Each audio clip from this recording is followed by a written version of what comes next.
This is a strange tale that happened to a friend of mine when she traveled to Jordan. When my friend Mona, who's a psychiatrist, went to visit me in Amman, we decided to make a trip down to Petra. We were both excited because neither of us had been there before, but this was some years ago now, so we didn't know it would soon be shut down due to COVID. We made sure to get there early to beat the heat and the crowds. And even though it was high season, we still had a fairly pleasant day. We spent the morning wandering around the main tourist traps, like the Treasury and the Roman Amphitheater, taking photos and marveling at the skill of the Nabatean builders. But by the time we reached the monastery, we were exhausted and ready to head back.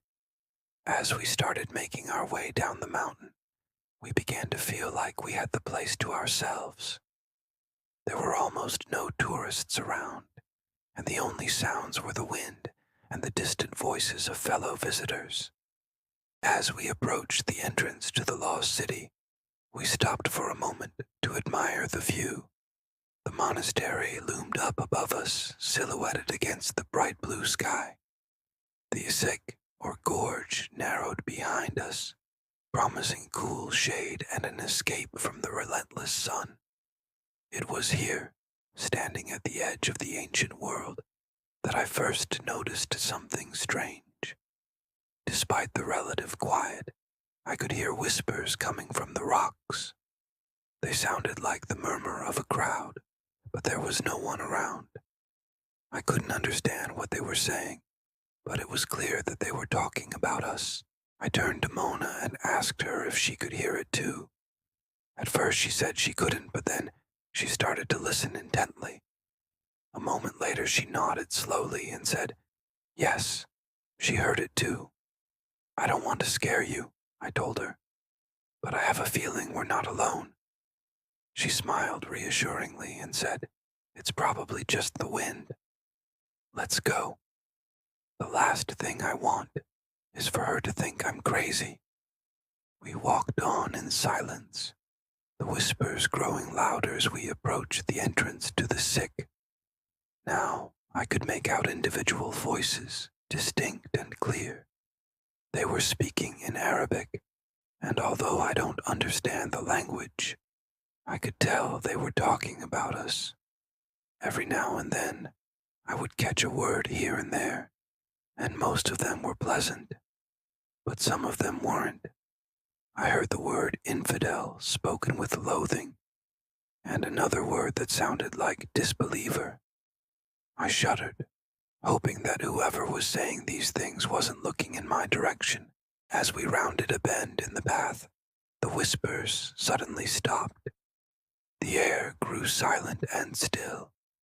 We were now in the narrow confines of the gorge, and I could feel the heat rising off the stone walls on either side of me.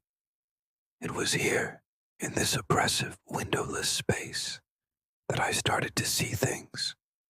At first, it was just a fleeting glimpse of movement out of the corner of my eye, like someone walking quickly past me or disappearing around a bend in the path ahead.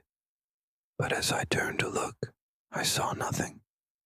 Each time I tried to get a closer look, whatever it was gone. The first time I heard the whispers again, I looked up and saw a rock ledge above me shift and fall. But it was more than just rocks that were falling. I saw a man, or at least I think he was a man. He seemed to be sliding down the rock face, tumbling end over end, and he was definitely not alive. Whatever it was, it landed with a sickening thud at the bottom of the Sikh, where it dissolved into dust. Mona didn't seem to notice any of this. She was lost in thought and didn't respond when I spoke to her. Her eyes were wide and staring. I put a hand on her arm and she flinched. "Are you okay?" I asked. "Oh, sorry. I didn't mean to startle you. I'm fine. It's just, do you remember those men who died?" "Yes," I said. "How could I forget? That was the story that had brought us here after all. In 2007, 3 men working on the restoration project fell to their deaths while cleaning the facade of the treasury. Their bodies were never recovered. Ever since then, people had reported seeing the ghosts of the men sliding down the rocks near the entrance to the Esseik. Legend has it that they died trying to escape the wrath of the Petra witch, a local woman who cursed anyone who disturbed the ancient site. Some say the curse is still active. If that's true, we're already in trouble, I said, hoping she'd take my warning seriously. She gave me a sad smile and squeezed my hand. Don't worry, I'm sure it'll be fine. We walked on, deeper into the Esseik, the whispers growing louder once more. I could feel my heart beating faster. My breathing became shallow, and my skin prickled all over. This was definitely not normal. I wanted to run, to escape the oppressive atmosphere and the feeling that I was being watched, but my legs felt heavy and unmoving. I was frozen in place. Then I saw her. Standing directly in front of us was a woman unlike any I'd ever seen before. She was tall and slender, with long flowing hair, and a dress that reached down to her ankles. Her back was to us, and she seemed to be studying the ground in front of her feet. She was also wearing something else that seemed out of place, a long-sleeved hiking jacket and a scarf. Even though it was hot enough outside for shorts and t-shirts, she didn't seem to notice the heat. She was completely absorbed in whatever she was looking at. I took a step back and whispered to Mona, "Look." She turned her head slowly and looked at me, her eyes wide with surprise. "Oh, wow," she breathed. "I've never seen anything like it." We stood there watching her for a moment, not knowing what to do or say. Then she turned back around and continued examining the ground. "I don't want to bother her," I said quietly. Mona nodded. "Me neither." We waited patiently, hoping she would eventually walk away. But after several minutes, she was still there. I started to feel uneasy.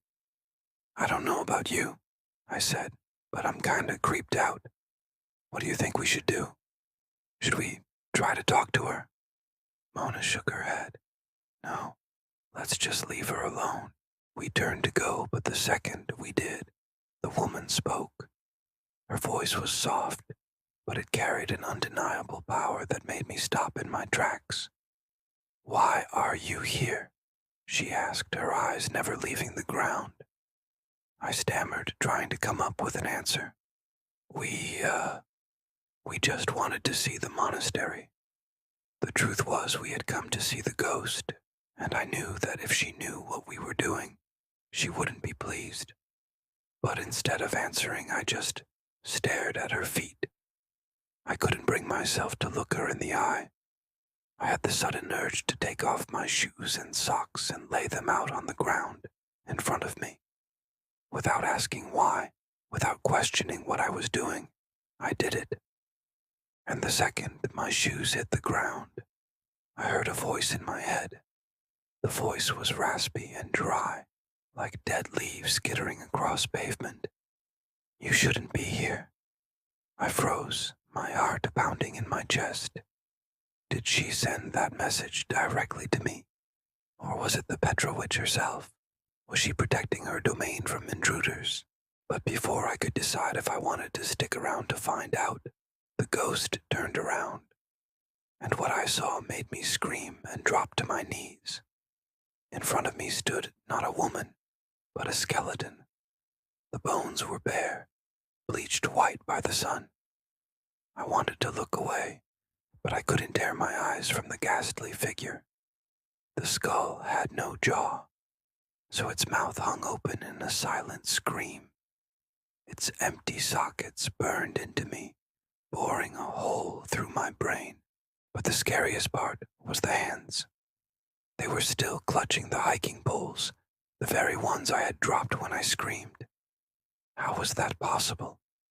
I looked up at the ghost, or rather, what was left of it, and asked, Who are you?